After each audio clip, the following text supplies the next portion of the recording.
ప్రపంచంకు భారత్ ఏమి ఇవ్వగలదో దృష్టి సారించారు. భారతీయ విజ్ఞాన సమ్మేళనం లక్ష్యం జ్ఞానమని పేర్కొంటూ దీనిని ప్రపంచంలోని అందరికీ దగ్గర చేయాల్సిన అవసరం ఉంటుందని ఆర్థిక సామాజిక శక్తులతో పాటు ధర్మశక్తిని కూడా ప్రపంచానికి ఇవ్వాలని చెబుతూ సందేహం లేదని ముఖ్యమంత్రి చంద్రబాబు నాయుడు స్పష్టం చేశారు. అవతార్ సినిమా కంటే మన మహాభారత రామాయణ గాథలు గొప్పవని మన నమస్కారం, welcome to Gandivam, the arrow of truth.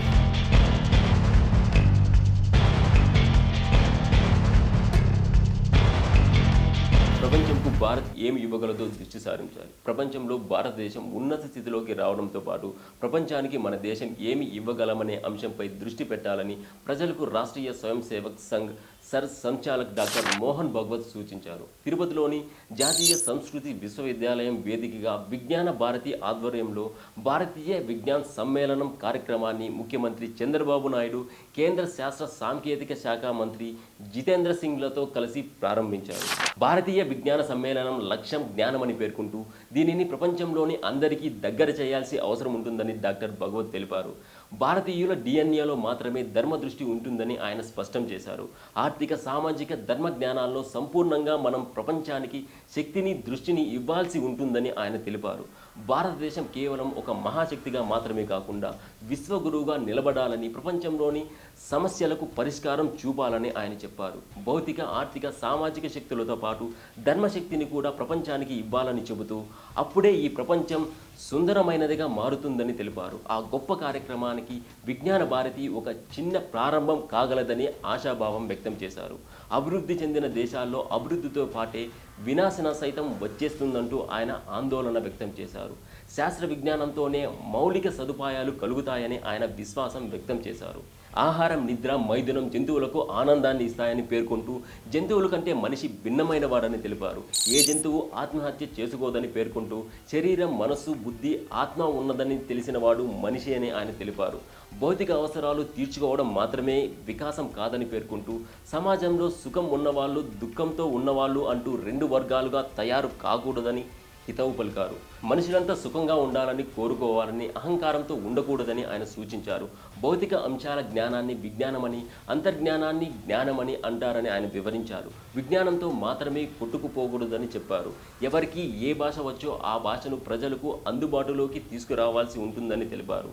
అప్పుడే అందరిలో బుద్ధి వికాసం సాధ్యమవుతుందని పేర్కొన్నారు. మనిషిలోని క్షమాగుణమే అతనిని ఉన్నతి స్థితిలోకి నిలుపుతుందని మోహన్ భగవత్ స్పష్టం చేశారు.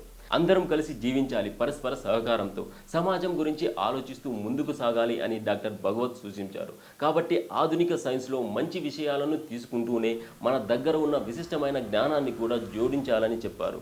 భౌతిక జగత్తు జ్ఞానాన్ని పొంది మృత్యువును జయించి ఆధ్యాత్మిక జగత్తులో అమరత్వాన్ని పొందడమే భారతీయ జీవన విధానమని ఆయన తెలిపారు. భారతీయులు భవిష్యత్తులో ప్రపంచాన్ని శాసిస్తారనడంలో సందేహం లేదని ముఖ్యమంత్రి చంద్రబాబు నాయుడు స్పష్టం చేశారు. 2047 నాటికి అతిపెద్ద ఆర్థిక వ్యవస్థగా ఎదుగుతామని చెప్పారు. పేదరికం లేని దేశంగా భారత్ అభివృద్ధి చెందాలని, ప్రతి పౌరుడు గౌరవంగా జీవించే పరిస్థితి కల్పించేలా మోహన్ భగవత్ కృషి చేయాలని ఆయన కోరారు. మన దేశంలో నాలెడ్జ్కు కొదవ లేదని, అలానే దేశాభివృద్ధిలో అనేక రంగాలు మిళితమై ఉన్నాయని చెప్పారు. మన పురాణాలను నేటి యువతకు వివరించాలని, అలానే అవతార్ సినిమా కంటే రామాయణ, మహాభారతం గొప్పదని మన పిల్లలకు చెప్పాలని సీఎం సూచించారు. Super man, bat man, iron man కాకుండా అర్జునుడు, హనుమాన్ గురించి చెప్పాలని, ఇంకా ఎన్టీఆర్ వంటి గొప్ప వ్యక్తుల గురించి నేటి సమాజానికి చెప్పాలని చంద్రబాబు నాయుడు తెలిపారు. యువతకు మనం చెప్పాల్సింది ఏదో స్పైడర్ మ్యాన్, బ్యాట్ మ్యాన్ ఇవి కాకుండా మన పురాణాల గురించి చెప్పాల్సిన అవసరం ఉంది.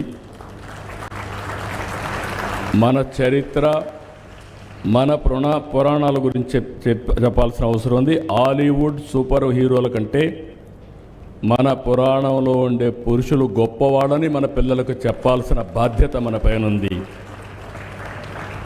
సూపర్ మ్యాన్, స్పైడర్ మ్యాన్ కంటే మన హనుమంతుడు బలవంతుడని చెప్పాల్సిన బాధ్యత మన పైన ఉంది. బ్యాట్ మ్యాన్, ఐరన్ మ్యాన్ కంటే మన అర్జునుడు గొప్ప యోధుడని వివరించవలసిన బాధ్యత మన పైన ఉంది. మన కృష్ణుని మహిమల గురించి, మన శివుడి మహత్యం గురించి యువతకు చెప్పాలి. రాముడికి మించిన పురుషోత్తముడు లోకంలో లేడని రామరాజ్యాన్ని గురించి కూడా మనం చెప్పాల్సిన అవసరం ఉంది.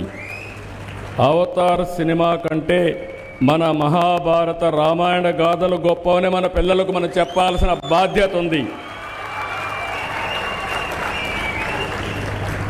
ఇవే కాకుండా బకాసురుడు, కంసమామ లాంటి రాక్షసుల గురించి కూడా మన పిల్లలకు చెప్పాల్సిన బాధ్యత మన పైన ఉంది. ఎవరు మంచివాళ్ళో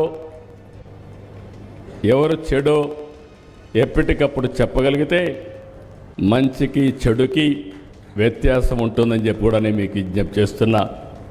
ఈ సందర్భంగా ఎన్టీఆర్ని గురించి మీ అందరికీ చెప్పాలి. ఆ రోజుట్లో ఎవ్వరూ చేయనప్పుడు మైథాలజీ గురించి ప్రజలు మరిచిపోయే సమయంలో ఒక వెంకటేశ్వర స్వామి, ఒక శ్రీకృష్ణుడు, ఒక అర్జునుడు, లేకపోతే ఏదైనా సరే మళ్ళీ విలువల గురించి సమాజంలో ఒక చైతన్యం తెచ్చిన మహానాయకుడు ఎన్టీ రామారావు గారని చెప్పి కూడా నేను మీకు తెలియజేస్తున్నా. సృజనాత్మకంగా భిన్నంగా ఆలోచించాలని, ప్రతి రంగానికి సాంకేతికతే వెన్నెముక అని పేర్కొన్నారు.